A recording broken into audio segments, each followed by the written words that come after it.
My name is Elijah Cross, and I never thought I'd speak these words. Not because I don't remember, but because I remember too much. There are things I saw beyond the veil that still burn behind my eyes. Things no man should see, and yet, I was chosen to see them. I died, not in a dream, not in a metaphor, but on the blood-stained earth of a foreign battlefield. One moment I was standing, the next I was gone.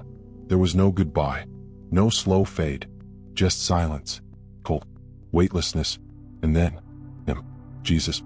Not a symbol, not a story, but a storm of light and sorrow and holiness so unbearable I could barely stand in his presence. He did not ask, he summoned. He looked into me, through me, and spoke a truth so terrible, so beautiful, it split me in two. I was shown what is coming. Not may come, will come. And now I walk with that knowing like a sword buried in my chest. Every breath feels borrowed. Every word feels lit on fire. Even now I'm afraid to speak it, because I know that once I do, there's no turning back. But a vow is a vow, and I made mine with nail-pierced hands pressed against my soul. What he revealed changed everything. And this truth, this holy burning truth, it is not safe, but it is necessary. He called my name in the dark, and I answered. Now it begins. Return to the fire. Before the fire, there was routine. Before the voice, there was silence. I was Sergeant Elijah Cross, United States Marine Corps, stamped in uniform, etched in discipline, built to follow, trained to endure. My mornings began before the sun dared open its eyes. 4:45 a.m. The barracks always smelled of old sweat, scorched socks, and worn leather. I remember the taste of bitter coffee from a dented metal cup, the scrape of my boots on concrete, the way my dog tags clinked like tiny chains each time I moved. I slept on the bottom bunk, not because I chose it, but because after a while you stop choosing anything. You surrender to the order, to the drill, to the code. We lived by numbers, 12-hour shifts, 30-pound packs, 3-second decisions between life and death. There was no time for wonder, no room for softness, only structure, only survival. And yet, somewhere beneath the camouflage, beneath the ritual, beneath the dust, something inside me was starving. I could feel it, gnawing, quiet at first, then louder. Not a voice, not a scream, but a kind of ache, like a soul being forgotten. I remember staring at the ceiling most nights, my hands behind my head, pretending to be asleep while my chest caved in on itself. Not from fear, but from emptiness. There is a kind of silence that doesn't just surround you, it becomes you. That's what it was. The silence before the rupture, the breath before the fall. They called us soldiers, but I felt more like a shadow. I followed the mission. I obeyed the call. But inside I was already drifting, already peeling away from the person I used to be. And no one saw it, because Marines don't bleed where it shows. We bleed inward, into the bones. There were days I felt my own heartbeat like an echo, as if something beneath the surface was trying to get out. I began noticing things others ignored. The sky hung lower than it used to. The wind sounded like it was whispering secrets through barbed wire. And the desert didn't just stretch out forever. It watched. Something in the air was off. It was like standing at the edge of a great unraveling and pretending you didn't feel the tug. I didn't speak of it. Who would have believed me? But I knew. Somewhere beyond protocol, beyond orders, beyond even death, something holy was waiting to break through. I just didn't know it would come for me. He called my name in the dark, and I answered, "Return to the fire. Return to the fire." Even now, when I close my eyes, I still see those final mornings, the weight of my rifle, the scent of gun oil and iron, the heat crawling down my spine like judgment, and underneath it all, a feeling I could not name, a stillness that wasn't peace, a silence that wasn't rest. It was the breath before the voice, the silence before the storm. It was the moment just before God split me open. Return to the fire. He called my name in the dark, and the sky never looked the same again. It was a Tuesday, but time had already begun to loosen its grip on me. The sun rose over the hills like it always did, distant, unbothered, burning without mercy. Dust curled through the air like smoke from an invisible altar, and for a brief moment, everything felt too still, too perfect, I remember gripping my weapon as we rolled out in convoy formation, metal grinding beneath the weight of war, eyes scanning the horizon like tired prophets, each face around me masked with focus, each breath braced for the unspeakable. But deep in my chest, I felt it, a whisper I could not shake, like the earth itself was holding its breath, like the air had become an audience. Then it happened, a flash, a sound that wasn't quite sound, more like a rip through the fabric of the world. Light. Then nothing. Everything was ripped from me in an instant. My body went one way, my soul another. I did not fall. I did not collapse. I separated. One moment I was gripping steel. The next, I was watching myself from above. Arms twisted, face slack, blood flowering through the dust like prophecy. But I felt no pain. Only stillness. Only silence. Time cracked wide open. It stopped obeying gravity. There were no screams, no sirens, only a kind of humming, like the low tremble of stars. And then, the pull. Not down, not up, inward, toward something vast, something living, something waiting. The colors around me changed. They deepened, blurred, became sound, became memory, became light. And the light, it knew me, not the way people know your name, but the way the ocean knows the shore. The way fire knows what it must consume. I floated, weightless, formless, but more me than I had ever been. And in the distance, I heard it, a voice without language, a breath without lungs, a message etched into the marrow of my soul. Keep coming. You were brought here to remember. Return to the fire. Return to the fire. I wanted to look back, to see my brothers, to see the battlefield, to see if I was still breathing. But I couldn't. Because that place no longer held authority over me. The rules had changed. The veil had torn. I was being called into something older than time, into a realm that did not ask permission to exist. The pull intensified, not painful, but holy, as if truth itself was reeling me in. The darkness around me was not empty. It was alive, full of presence, full of watching. And it whispered again, keep coming.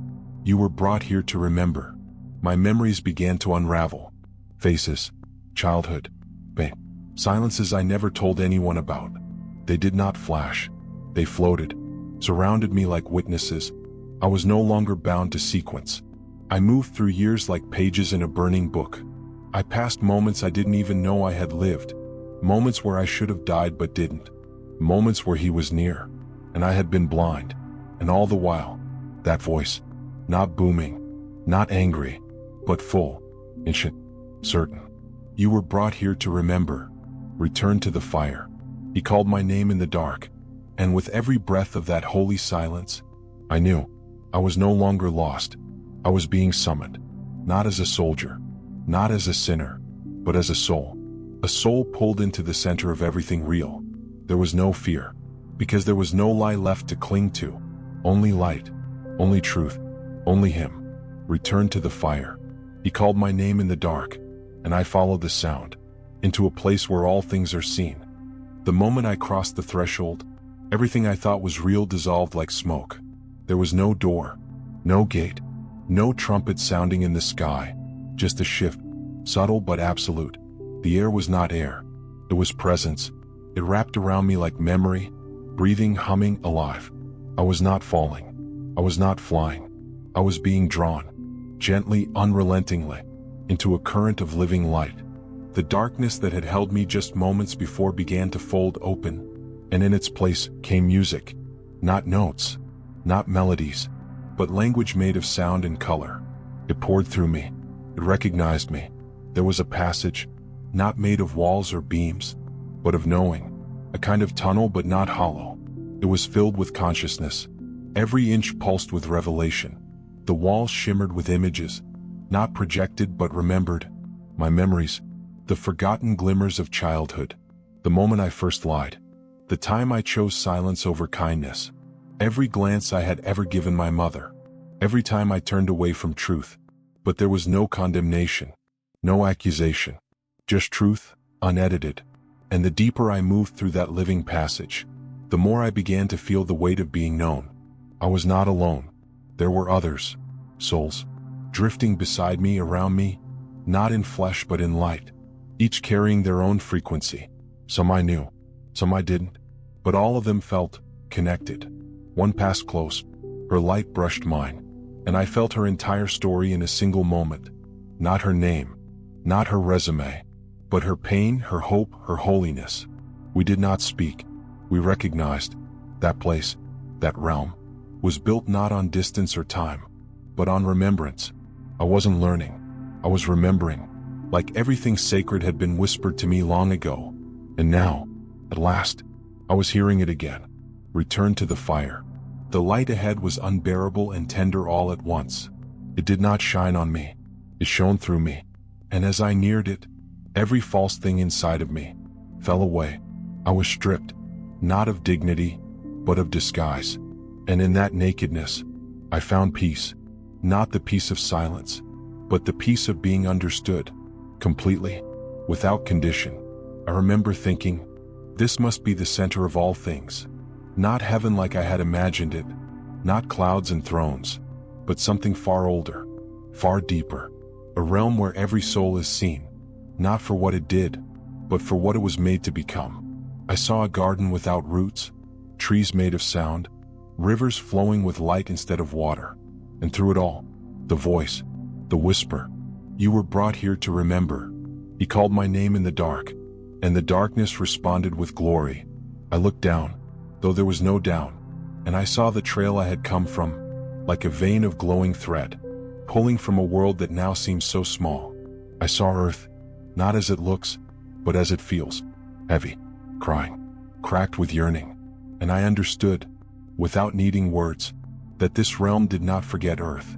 It wept for it, it sang over it, and then the light embraced me, not like arms, like origin. It knew every line etched into my soul, every question I had ever buried, every longing I was too proud to speak aloud. And it did not turn away. It did not flinch. It embraced. The light didn't judge. It embraced. Returned to the fire. This place, this sacred dimension, was not distant. It had always been near, pressing through the veil, waiting for surrender. And I, broken soldier, reluctant prophet, unworthy witness, was now face to face with what had always been calling me home. He called my name in the dark, and in the brilliance that followed, I remembered who I was. Before the war, before the dust, before the silence, I remembered that I was made, not by chance, but by intention, by love, by fire. Returned to the fire. And then, the light began to move, not like fire, not like wind, but like will. Intentional, alive, weightless yet more solid than anything I had ever known. It did not announce him. It did not need to, because suddenly, everything in me knew. He was there. Jesus. Not the Sunday school version. Not the stained glass figure frozen in mercy, but the origin of all mercy itself. Burning, sorrowful, sovereign. He did not step into the space. He became the space. And in that moment, I realized that I was standing in the presence of the very one who made breath sacred. I could not look away, not because I wasn't allowed, but because I was being held together by his gaze. He looked at me, and in that look, my whole life unfolded. Not just what I had done, but why. The wounds I didn't show, the pride I mistook for strength, the fear I called preparation, the ache I named ambition. He saw it all, and he did not turn. He didn't flinch. He didn't retreat. He absorbed me into himself, and I felt, for the first time in my entire existence, what it meant to be seen, without being measured. He carried sorrow in his eyes, not disappointment, not wrath, but sorrow, holy, ancient, aching sorrow, as if he had been watching me run, since the first step I took away from him. And now, I was home. The fire around him did not burn. It revealed. It purified. It spoke without sound. You were chosen. Now see. His voice. It wasn't made of syllables. It was made of knowing. It passed through my bones like memory. It lit every corner of my soul that I had boarded shut. And with every second I stood in that presence, something inside me crumbled. My masks, my medals, my I was not Sergeant Elijah Cross. I was not a Marine. I was not a casualty. I was a soul. He called my name in the dark, and now he was calling me into the fire. return to the fire. He didn't speak of heaven. He didn't speak of hell. He spoke of truth, of a world that had forgotten its beginning, of a people sleepwalking through prophecy, of voices silenced because their sound shook the foundations. He told me things without saying them.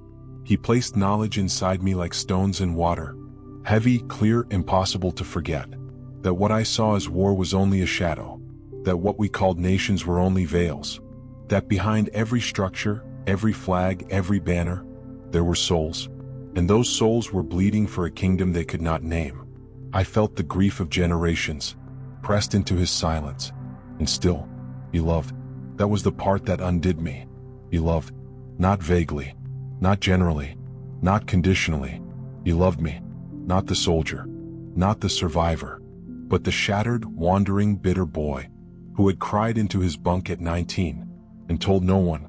He didn't just see me, he remembered me, like I had been carved into his palms, like I had always been on his breath. And then, he showed me what I had to see. He didn't ask, he revealed. A glimpse, a firestorm of images, cities trembling, skies bleeding light, children leading armies of prayer, saints rising from forgotten corners of the earth, not polished, not loud, but pure, hidden, awake. He showed me a generation breaking its chains, not with swords, but with surrender. And then his voice, again inside me, you were chosen. Now see, I wept without tears. I broke without fear. I surrendered without hesitation, because I knew what he had just given me was not a vision, it was a burden, a calling, a vow, to tell it, to carry it, to burn with it until my bones turned to dust. Return to the fire. Return to the fire. He called my name in the dark, and now I carry that name like a sword, like a lantern, like a wound. And then, he showed me, not with hands, not with speech, but with revelation, a pouring of sight into the soul. It came like a flood, but it moved like a whisper. I saw the world, not as it is advertised, but as it actually is, beneath the streets, beneath the cities, beneath the flags and the laws and the screens. There were wounds, deep, ancient wounds still bleeding under the mask of order. He peeled back the veil, and I saw structures made of shadow, invisible chains draped over entire generations, people who thought they were free, walking circles inside invisible prisons, truth buried beneath ritual, identity rewritten in the ink of oppression.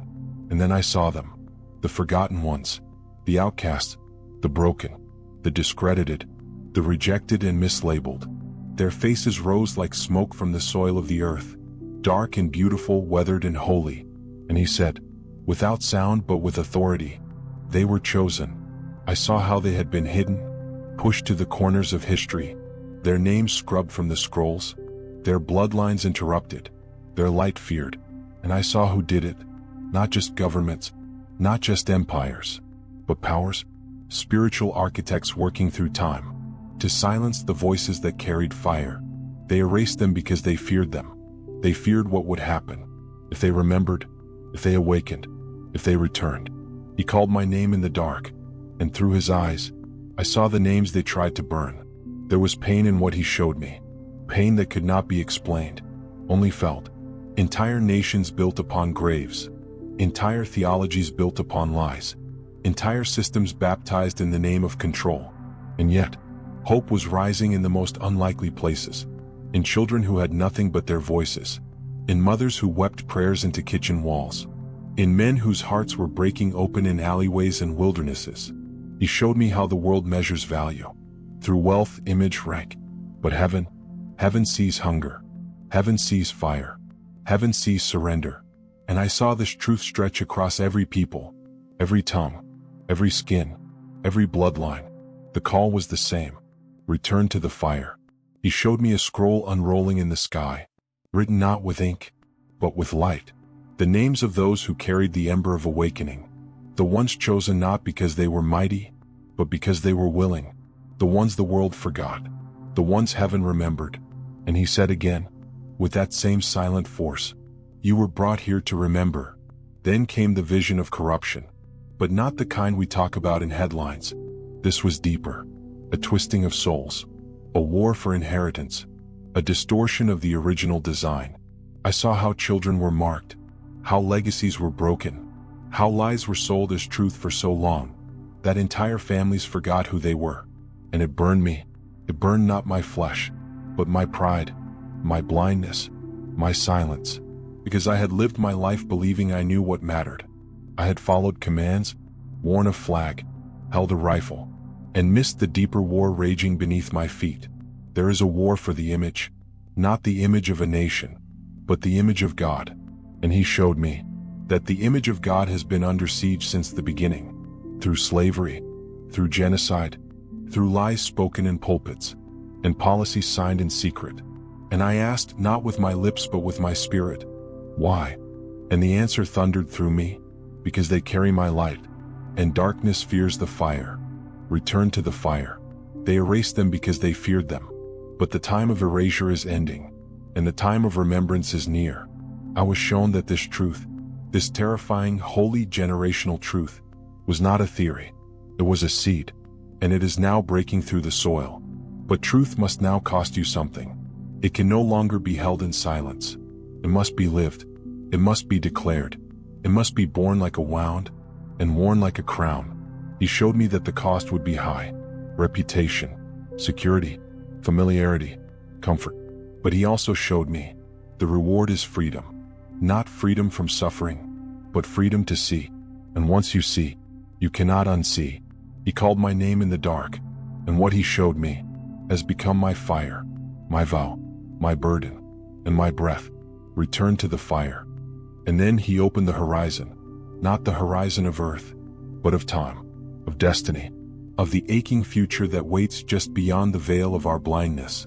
I was shown what is coming, not as threat, not as torment, but as unveiling, like a scroll unraveling in slow, holy fire. And once I saw it, I could never return to ignorance. The world as we know it is trembling, not collapsing. It is laboring. The tremors are not the end. They are the beginning. And in the midst of those convulsions, he showed me the remnant. I saw them rising, not from stages or screens, but from caves, from alleys, from prison cells and refugee tents, from villages without names, and cities drenched in silence. The remnant wore no crowns. They bore no titles, but they burned with a knowing that could not be taught, only carried. They were survivors of trauma, but they did not preach pain. They preached light. Children who had been bruised in silence, now becoming voices of thunder. Women who had been dismissed, now dancing with fire in their eyes. Men who had walked through death and back, now declaring mercy with unspeakable tenderness. These were not the polished. These were not the perfect. These were the broken, who had chosen truth over numbness. And he said, not in words but in flame, the forgotten shall lead. They will not rule with iron. They will not wear gold. They will carry light. They will restore order. Not the order of empires, but the divine order, where justice is not currency, but blood, where truth is not theory, but breath, where worship is not performance, but fire. I saw them gather, not in buildings, but in fields, on hillsides, in homes lit only by candlelight and conviction. No microphones, no scripts, just a people consumed by a single cry. Return to the fire. And the heavens responded. The ground began to pulse beneath their feet. Creation recognized its sons and daughters. And the veil between what is and what should be, began to tear. This was not fantasy. This was prophecy. I saw a new earth, not descending, but emerging from inside us. The remnant did not wait for rescue. They became the answer. They rose with ashes in their hair and oil in their bones. And as they sang, as they prayed, as they wept and poured their lives into one another, the Spirit moved like wind, like thunder, like resurrection. And every chain that had bound their fathers, every curse that had haunted their mothers, every lie that had poisoned their names, burned. And in its place, identity, truth, calling, royalty. They no longer walked beneath systems. They walked above them, because they had seen, because they had remembered, because he had called their name in the dark, and they had answered. He showed me cities repenting, not through legislation, through tears, through altars rebuilt in bedrooms, through children laying hands on their parents, through youth shaking the foundations of churches that had long stopped listening. He showed me nations trembling, governments failing, but light prevailing, a revival not of noise, but of knowing, of returning to the first breath, the original design, the unshakable kingdom that has no walls, no armies, only glory. I saw the new earth begin to form, not in full, not yet, but I saw the roots, and they are holy, and they are rising. He called my name in the dark, and now I carry this knowing, like fire in my chest, not to inspire, but to awaken, because the time is near, the veil is thin, and the fire is calling. Return to the fire. I came back through breath, but it didn't feel like breathing. It felt like crashing, into flesh, into weight, into a world I no longer recognized. My eyes opened in the hospital, machines humming beside me like artificial ghosts, plastic tubes stitched into my arms, white walls sterile with forgetting. But I remembered, not just what had happened, but what I had seen. And I knew in that moment, I would never be the same, because I had been beyond the veil. And now I was here, half in, half out. There is a kind of pain that doesn't belong to the body. It belongs to the spirit, a rupture between realms. That was the pain I woke up with, a split in my soul. One foot still in glory, one foot nailed to dust. They told me I had coded, that I was gone for several minutes. Flatline, no breath, no pulse, just absence. But I hadn't been absent. I had been called. He called my name in the dark. I tried to speak, to tell them, to whisper even a fragment of what I had seen. But they looked at me like I was lost, or worse, broken. They smiled politely, nodded gently, changed the subject, asked about trauma, about delusion, about medication, but no one asked about truth. And when I spoke his name, Jesus, not as symbol, but as the one who burned through me with sorrow and love, the air in the room changed. It grew colder, tighter, uneasy. I saw it in their eyes, the flicker, the fear, not of what I said, but of what it meant if I was right. So I stopped trying to explain. You cannot explain fire to those who have only known smoke. And that's when the resistance began, not from people, from something deeper, older, darker.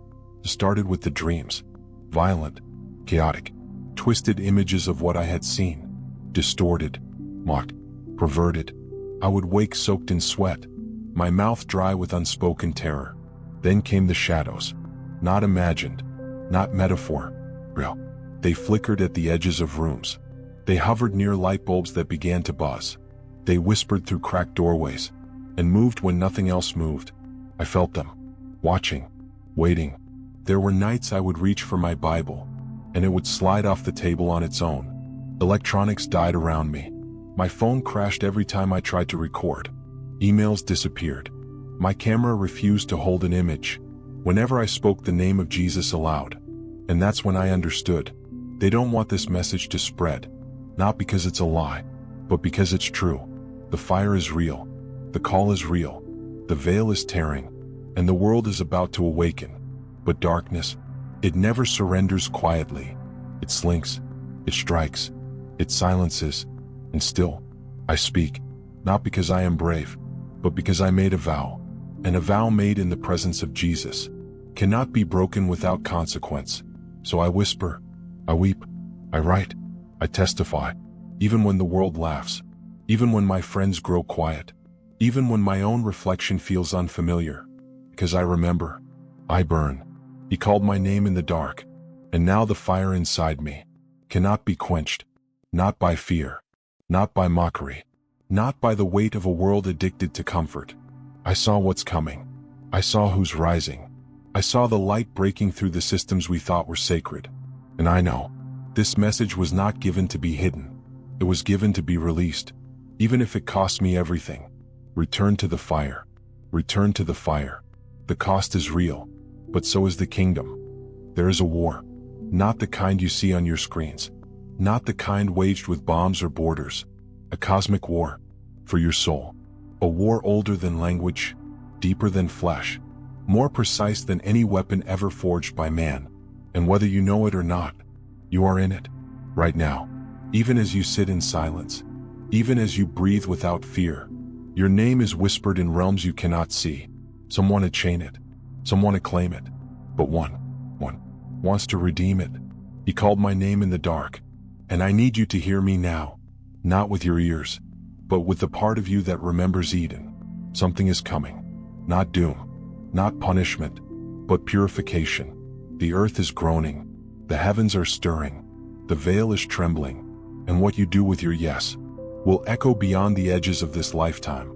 You cannot remain where you are. None of us can. The middle ground is vanishing. The gray is retreating. The counterfeit is crumbling. This is not a time for neutrality. This is not a time to be tame. You will either awaken or fall deeper into sleep. You will either burn or fade. But you who are still watching, still listening, still trembling, you were chosen to hear this, not by accident, not by algorithm, by design, because the Spirit is calling again, calling sons and daughters out of their slumber, out of their compromise, out of their shallow religion and polite rebellion, and into the fire. Return to the fire, not the fire that destroys, but the fire that reveals, the fire that refines. This is your invitation, to drop the weight, to surrender the illusion, to tear up the contracts you signed with silence, and run back to the only truth that was ever real, Jesus. Not the one made palatable for crowds, not the one twisted into dogma or doctrine, but the one whose eyes burned through me and said, you were chosen. Now see, if you hear this, you were chosen. Chosen to rise when others retreat, to pray when others mock, to speak when others are silent, to carry the fire forward. There is no map for where we're going, only a voice, only a wind, only a cross. He called my name in the dark, and now I am calling yours. Choose, not with your lips, with your life, because the fire is moving, and everything that is not built on truth will burn away. Return to the fire. I've told you what I saw, not for applause, not for acceptance, but because I made a vow. There is a cost to truth, a weight I carry in my chest, like a sealed letter soaked in flame. Sometimes I wake in the middle of the night, heart pounding with echoes of that light, of that voice, of that fire, and I wonder, why me? Why was I shown what others never see? And then I remember, he called my name in the dark, not because I was worthy, but because I was willing, because somewhere beneath the numbness, beneath the noise and duty and doubt, there was still a spark, yes, buried and bruised, but alive, and that was enough. So now I speak, with trembling voice and burning lungs, because I know the world doesn't need more comfort. It needs confrontation, with truth, with light, with the mirror we've avoided far too long. The time is now, not tomorrow, not when you feel ready. No, you were brought here to remember who you were before the world renamed you, to remember the sound of his voice before you learned to ignore it, to remember the fire, not the one that destroys, but the one that purifies. This is not just my story, it's yours, because we've all been asleep, and now, the veil is lifting, and what remains, after everything else is stripped away, is choice. Will you rise? Will you return to the altar you left behind? Will you let go of the safety that is silently killing you? Will you answer? He's still calling. The voice still echoes through the smoke of this broken world. The same voice that summoned me from death, that burned through every lie I believed about myself, is calling your name now, softly, but clearly. Return to the fire. This isn't about religion. It's about recognition. It's about remembering who made you, who loves you, who has never stopped whispering your name into the marrow of every midnight you've survived. And if you're still watching, still breathing, still aching for something more, you've already been chosen to carry light, to bear witness, to walk through the fire and come out glowing. So take the risk. Let it wreck you. Let it unmake you. Let it reform you in the shape of truth. Because the world will not be changed by those who fit in. It will be changed by those who remember. The time is now. The veil is thinning. The fire is calling. Return to the fire. Return to Christ. He called my name in the dark. Now he's calling yours. Don't wait. Don't hesitate. Don't miss this moment. Let it break you. Let it rebuild you. Let it begin. If this testimony stirred something in your soul, Subscribe to ND Tales HQ, a place where truth is honored, where fire is never silenced, where the veil is always thinning. Comment below if you've heard him call your name. Your voice matters. Your moment matters. And share this with someone asleep, someone still walking in shadows, waiting for the sound that will call them home. Because sometimes, a whisper in the dark is the beginning of salvation. Return to the fire. Return to Christ. He called your name in the dark. Will you answer?